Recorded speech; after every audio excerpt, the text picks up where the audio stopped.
પૂજ્ય બાપજી દાદા. આપણા સહુના વાલા પૂજ્ય બાપજી દાદા. માનો તો સ્વભાવ હોય છે ચિંતા કરવાનો. બાળકની ગમે તેટલી ઉંમર હોય, મા માટે તો એ બાળક એનું નાનકડું છોડ છે, જેની માવજતમાં એ પોતાનો જીવ રેડી દે છે. એવી જ રીતે ઉજમ્બાએ પોતાના બાળકોની ઉછેરમાં પોતાનું સર્વસ્વ અર્પણ કરી દીધું હતું. પણ ચુનીલાલનું અસામાન્ય ભીતર જોઈ એમના માને ચિંતા થઈ. મારું બાળક મને છોડીને જતું રહેશે તો? ત્યારે મનસુખભાઈએ એ માના ભીતરમાં ચાલી રહેલી એ ભૂમિકાની ચંચળતાને અનુભવી, એ ભૂમિકાને સમજ્યા અને એ પણ સમજ્યા કે આ શબ્દો ઉજમ્બાના નહીં પણ ચુનીલાલના મા બોલી રહ્યા છે. જેવી એ સમજણ ભાવરૂપે પરિવર્તિત થઈ તેવું એક હલકું સ્મિત તરી આવ્યું મનસુખભાઈના ચહેરા ઉપર અને એમને વહાલથી ઉજમ્બાને કહ્યું,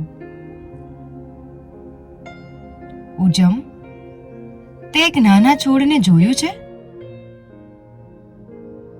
અને છોડની માવજત કરનાર માળીની હૂંફને અનુભવી છે? માળી છોડને પાણી પાવે, ખાતર આપે, છોડનો વિકાસ થાય એ પ્રમાણેનું વાતાવરણ સર્જે. એ છોડ એક ઘટાદાર વૃક્ષ બની શકે તે માટેની બધી જ મહેનત કરે. સાથે સાથે એ છોડને પોતાની શૈલીથી વિકસિત થવાની મોકળાશ પણ એ માળી જ આપે. માળી જરૂર કરતા વધારે પાણી કે ખાતર ન આપે.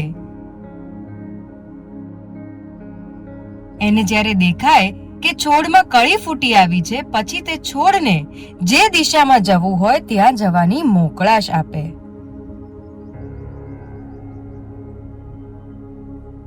માળી એના છોડ સાથે બંધાઈ નથી રહેતો. એનો સંબંધ ન એને બાંધે છે ન છોડને. એ સંબંધમાં મોકળાશ છે, નિર્મળતા છે, નિર્લેપતા છે.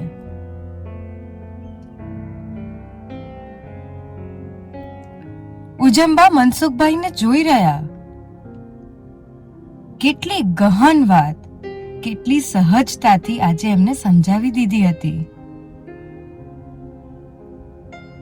એમને મનોમન પોતાના પતિને, પોતાના સહભાગીને વંદન કર્યા અને એ દિવસથી ઉજમ્બા અને મનસુખભાઈએ નક્કી કર્યું કે ચુનીલાલના ભીતરને ખીલવાની પૂરી મોકળાશ તેઓ આપશે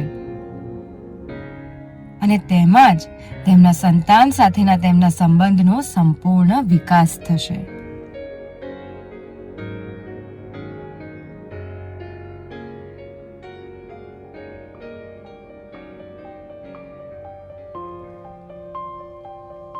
મનસુખભાઈની આ વાત સાંભળીને આપણને એવો પ્રશ્ન ન થાય કે આપણા સંબંધોમાં કેટલી મોકળાશ છે? શું આપણો પ્રેમ આપણા સ્વજનો માટે બંધનરૂપ છે? શું આપણે આપણા સ્વજનો માટે એવા વાતાવરણનું સર્જન કરી શકીએ જેમાં એમનો અને આપણો બંનેનો વિકાસ થાય? શું આપણા ભીતરની નિર્મળતા અને નિર્લેપતા આપણા સંબંધોમાં પ્રસરી છે? આવતીકાલથી શ્રી નવપતજીની શાશ્વતી ઓળીનો આરંભ થાય છે. આ પાવન દિવસોમાં આપણા સ્વનું અધ્યયન કરી આ પ્રશ્નોનો જવાબ મેળવીએ.